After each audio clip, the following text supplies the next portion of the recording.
नमस्कार बच्चों, आप लोगों को पिछली कक्षा में मैं क्लास वर्क बोली थी कंप्लीट करने के लिए, शायद आप लोग लिख लिए होंगे। ठीक है, तो अब मैं आपको प्रश्नोत्तर एक बार बता देती हूँ। अब मैं जो बोलूँगी आपको लिखने वही आप लिखिएगा, सब कुछ मत लिखिएगा। ठीक है, क्योंकि वर्कबुक में तो रहता ही है, रहता है। हाँ, तो चलिए सबसे पहले अर्धग्राह्यता प्रतिक्रिया।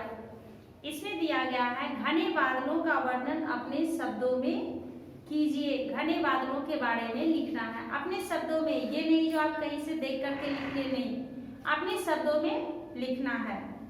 दूसरा दिया गया है वाक्य उचित क्रम में लिखिए। यहाँ उल्टा पुल्टा दिया गया है और आपको उसे सीधा करके लिखना है।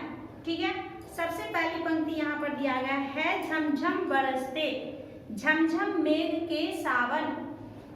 अब फर्स्ट पैराग्राफ जब कविता स्टार्ट होता है तो उसी में आप देखिए पहली पंक्ति दिया गया है झमझम झमझम मेघ बरसते हैं सावन के, झमझम झमझम मेघ बरसते हैं सावन के।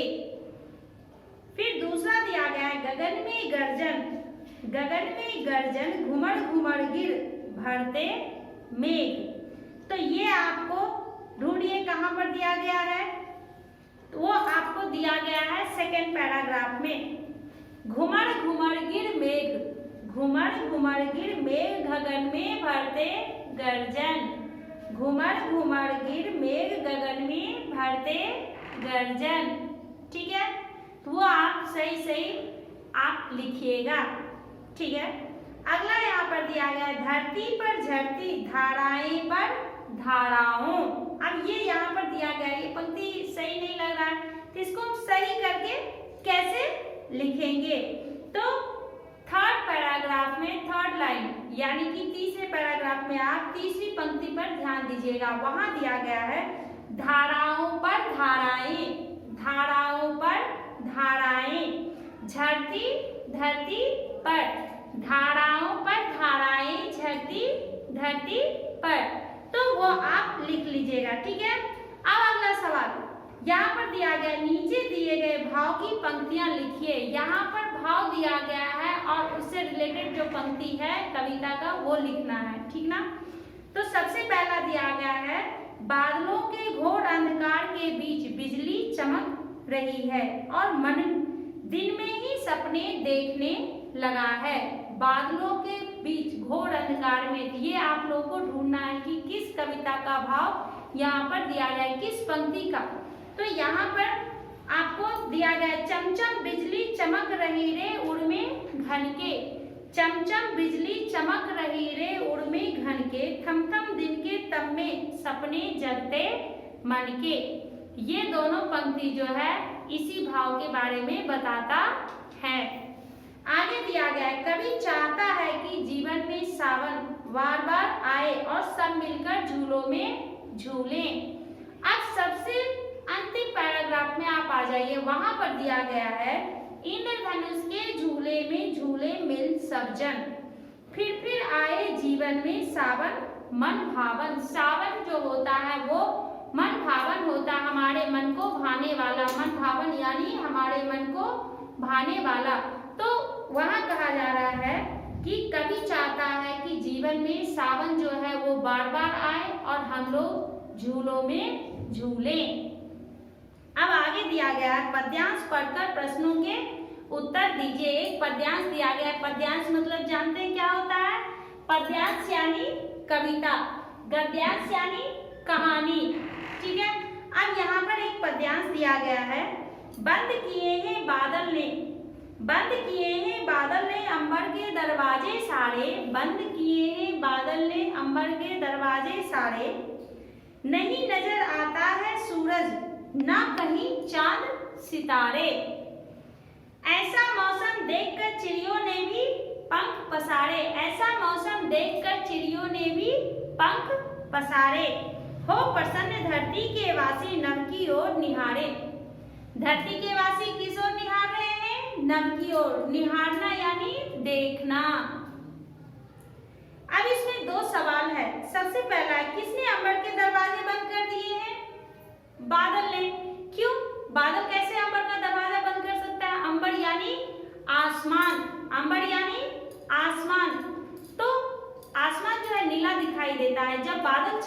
है तो कैसा दिखता है, पूरा काला काला धुंधला दिखना शुरू हो जाता है। तो बादल जो है वो नभ के दरवाजों को बंद कर दिया, अंबर के दरवाजों को बंद कर दिया है।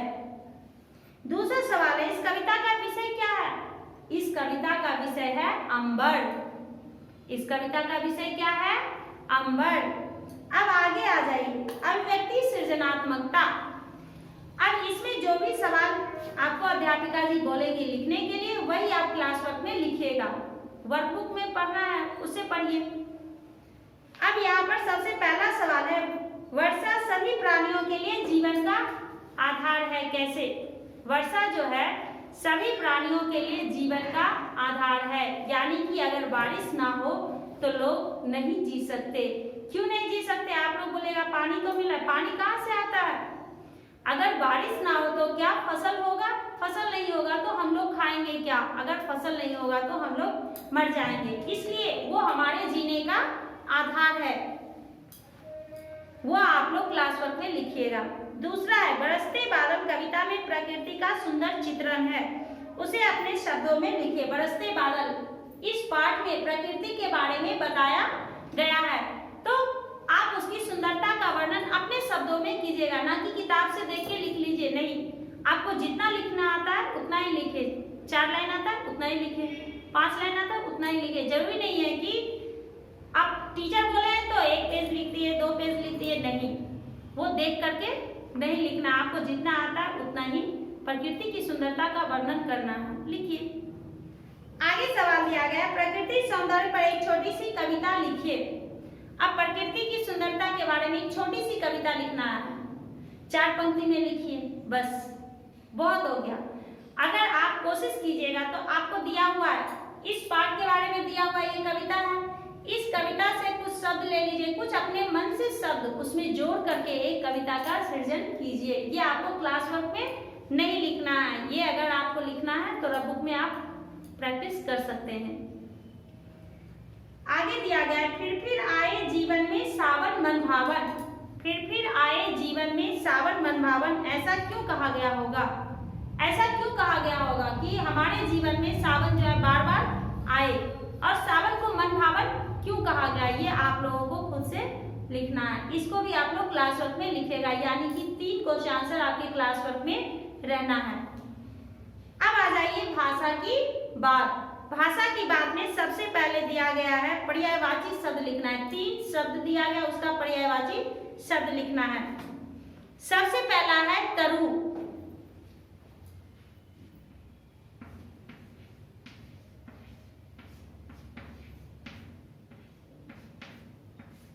तरु यानी पत्ता, आपके वर्कबुक में होगा, लेकिन एक बार आपकी अध्यापिका जी बता रहे हैं तो वो भी ध्यान से जरा देख लीजिए। आगे दिया गया है गगन। सबसे पहले पर्यायवाची मतलब क्या होता है? एक ही शब्द के बहुत सारे अर्थ, एक ही शब्द के बहुत सारे अर्थ, उसको पर्यायवाची बोलते हैं। गगन का क्या होगा? अंबर, नभ, आसमान, आकाश। घन, घन मतलब क्या होता है? बादल, घन मतलब बादल। अब आगे दिया गया है वाक्य प्रयोग कीजिए। 2 शब्द दिया गया है, उसको वाक्य में प्रयोग करना है। सबसे पहला है मेघ। मेघ को वाक्य में प्रयोग कीजिए। क्या आप लोग कर लीजिएगा? ठीक है। तरु, उसका भी वाक्य में प्रयोग कर सकते हैं, अच्छी बात है। अब आगे दिया गया, इन्हें समझिए और सूचना के अनुसार कीजिए। नीचे एक पंक्ति दी गई है, उसको पढ़ करके आप सूचना क्या है ब्रैकेट में दिया गया उसके बारे में कि क्या करना है, उसके बाद ही आपको लिखना है। सबसे पहले दिया गया बादल बरसते हैं, रेखांकित शब्द का पद परिचय दीजिए। बादल, बादल को रेखांकित किया गया है, यानी अंडरलाइन किया गया है। अब बादल का पद परिचय आपको देना है कि बादल क्या है, संज्ञा है, सर्वनाम है। अगर संज्ञा है तो कौन सी संज्ञा है? एक वचन है, बहुवचन है।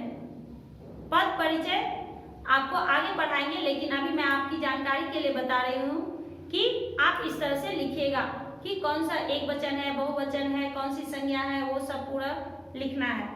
फिर दूसरा दिया गया है पेड़ पौधे, पशु पक्षी। अब इसमें समास पहचानना है।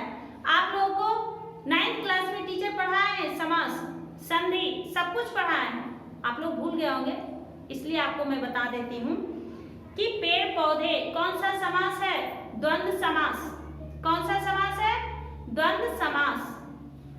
पशु पक्षी कौन सा समास है? द्वंद्व समास। अब शब्द संक्षेप, जैसा कि मैं आप लोग को 9th क्लास में पढ़ा चुकी हूँ, अनेक शब्दों के लिए एक शब्द रहता है, अनेक शब्दों के लिए एक शब्द, उसी को शब्द संक्षेप कहते हैं। जैसे कि कविता में मैं पढ़ाई, मन को भाने वाला, एक शब्द में लिखना है मन भावन। मन को हरने वाला मनोहर। जो ज्यादा जानता हो उसको क्या कहते हैं? अधिक पढ़ा लिखा जो होता है उसे क्या कहते हैं? विद्वान। जो अधिक पढ़ा लिखा हो विद्वान। वैसे यहाँ पर दिया गया मन को भाने वाला मन भावन। दूसरा है मन को मोहने वाला मनमोहक। मोहने वाला मनमोहक। अगर रहता मन को हरने वाला तो हम लोग लिखते मनोहर, यहाँ पर मनमोहक। यहाँ पर क्या दिया गया? मन को मोहने वाला। ठीक है, मन को मोहने वाला मनमोहक, मन को हरने वाला मनोहर, मन को भाने वाला मन भावन। ठीक है, आप लोग समझ गए? अच्छी बात है। अब यहाँ पर दिया गया है परियोजना कार्य। केवल आपकी जानकारी के लिए मैं बता देना चाहती हूँ, आपको कुछ लिखना नहीं है, केवल आप समझिए। वर्षा, बादल, नदी, सागर, सूरज, चांद, झरने आदि में किसी एक विषय पर प्रकृति वर्णन से जुड़ी कविता का संग्रह की।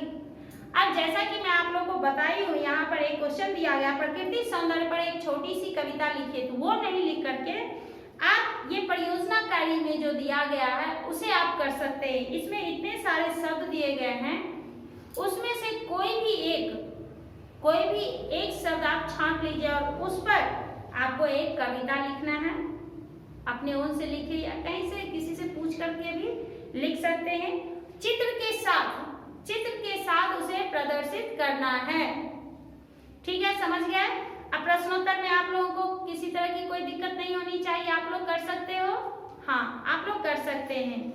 आगे इसमें व्याकरण में आप लोगों को मैं फिर से पढ़ाऊंगी संधि समास। अब इसमें समास का जिक्र किया गया है, पर्यायवाची शब्द का जिक्र किया गया है। तो आपको फिर से एक बार मैं दोहराऊंगी कि किस तरह से समास हम कैसे पहचानेंगे, समास किसे कहते हैं, समास के कितने भेद होते हैं, कौन कौन से होते हैं और किस समास में क्या है। अगली कक्षा में मैं आप लोगों को समास पढ़ाऊंगी। और इसको आप लोग, इसमें एक और दिया हुआ है, सौंदर्य का आदर्श सादगी और शांति है। ये भी आप क्लास वर्क जब कंप्लीट हो तो नीचे आप लोग लिख लीजिएगा। सबसे अंत में ये जरूर लिखिएगा, सौंदर्य का आदर्श सादगी और शांति है। तो इस तरह से आपका पहला पाठ खत्म हो गया। तो आप लोगों को शांति से इसको सुंदर लिखावट होनी चाहिए और क्लास वर्क किस तरह से आपको अध्यापिका जी ने सिखाया था, बस उसी तरह से क्लास वर्क मेंटेन करना है। अब जैसे कि कठिन शब्द आपको 2 पार्ट्स में डिवाइड करके बोले थे लिखने के लिए, बस वैसे ही लिखिएगा। फिर प्रश्नोत्तर जो है, प्रश्नोत्तर नंबर दीजिएगा, सही नंबर दे करके बिट नंबर क्या है। अगर वहां हिंदी में लिखा हुआ है आ तो आप आ ही दीजिएगा, ना कि 1 2 3 4। जिस तरह से रहेगा वैसे ही लिखना है, क्योंकि अब आप लोग 10th क्लास में आ गए और अभी से ही आपको बोर्ड का रूल फॉलो करना है। यानी कि आप लोगों को वार्षिक परीक्षा जब आप लोग बोर्ड एग्जाम लिखिएगा तो वहाँ किस तरह से लिखा जाता है वो आप लोगों को अभी से ही सीखना है, बाद में आप लोगों से कोई गलती ना हो। इसलिए पहले पार्ट से ही मैं आप लोगों को क्लास वर्क में ही बताना चाहती हूँ कि आप लोगों का क्लास वर्क कैसा रहना चाहिए, आप लोग वहाँ कैसे लिखिएगा। ठीक है, इसमें अगर किसी को कोई दिक्कत हो तो आप उसको अंडरलाइन करके रख सकते हैं, जब भी मौका मिले तो आप पूछ सकते हैं। धन्यवाद बच्चों। कितने मिनट का हुआ है?